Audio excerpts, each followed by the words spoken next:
Wesh l'équipe, j'espère que ça va aujourd'hui. On se retrouve pour une nouvelle vidéo assez spéciale où on va parler de Blue. Aujourd'hui,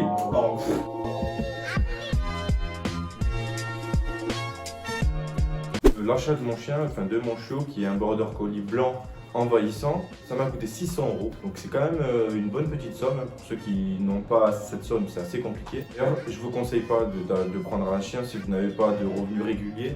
Parce que déjà c'est super dangereux, hein. Vous risquez d'avoir des frais de vétérinaire, des frais de nourriture, des frais de... Enfin, c'est comme presque un enfant, voilà, il faut le nourrir, il faut le machin, il faut lui acheter des jouets, il faut le vacciner. Bon, du coup c'est assez compliqué si vous n'avez pas de revenus réguliers.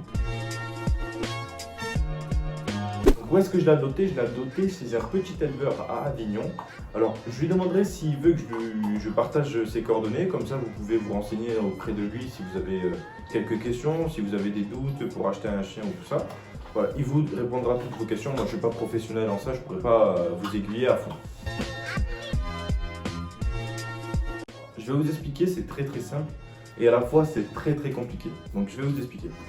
Le blanc envahissant, c'est un syndrome qui est souvent, enfin très souvent chez les border collie.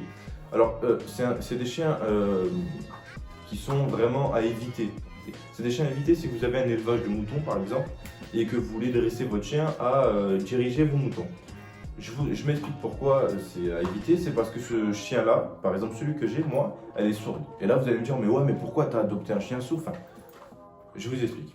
Le jour où je suis arrivé à Avignon dans ce petit élevage de border collie, je suis arrivé tout ça et sans bien même savoir qu'elle était sourde tout ça, j'avais flashé directement sur elle et elle avait flashé sur moi. Enfin je sais pas si ça se dit, mais en gros on s'était vite entendu, on avait vite eu cette accroche là entre nous. Donc du coup je me suis pas posé la question de est-ce qu'elle est sourde, est-ce qu'elle est si. Et le mec il m'a dit avant de l'acheter, il m'a dit ouais, est-ce que vous êtes bien sûr parce qu'elle est sourde. Et je lui ai dit franchement je m'en fous, voilà, pour ce que je vais en faire. Moi je veux un chien pour aller faire du sport, pour aller courir pour ci, donc en vrai je m'en tape qu'elle soit sourde.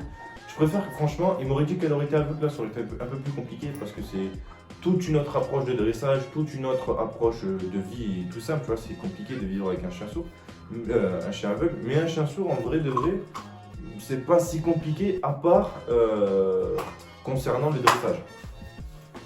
Concernant le dressage, c'est vrai que c'est assez compliqué parce qu'il ne peut pas entendre ta voix. Ça veut dire que tu peux pas lui dire assis, couché ou arrête, fais ci. Donc c'est tout un système de vibration. Alors c'est un peu compliqué comme ça, mais si vous voulez, pour que vous compreniez bien, je vous mets un résumé, enfin un petit truc sur l'écran qui vous explique comment on dresse un chien sourd. Donc en fait c'est un genre de collier que vous mettez au chien et qui va lui envoyer des vibrations. Alors attention, il ne faut pas mélanger vibration et coup électrique. Alors je sais qu'il y en a qui vont confondre les colliers électrisants. Enfin je sais pas si ça se dit comme ça, mais je sais qu'il y a des colliers qui existent. Par exemple quand vos chiens tirent, quand vos chiens aboient, et en gros ça envoie une décharge au chien. Et là vraiment c'est... Enfin déjà c'est pas ce que je ferai avec ce chien, parce que je déteste cette méthode là et c'est nul à chier d'envoyer des décharges à un chien, c'est nul, voilà. Mais ce collier là en général, en gros c'est pour les chiens sourds.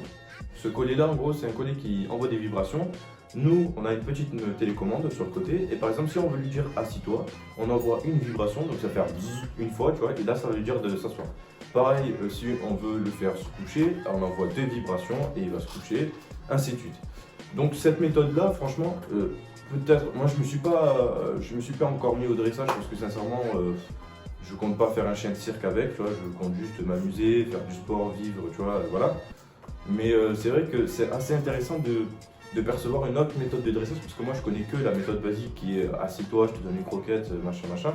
Et c'est vrai que c'est assez intéressant et c'est pour ça que aussi je me suis dit pourquoi pas prendre un chien sourd. C'est assez fou ce que je dis, mais je me suis dit pourquoi pas, j'en ai jamais eu et puis c'est toujours intéressant. Alors ok.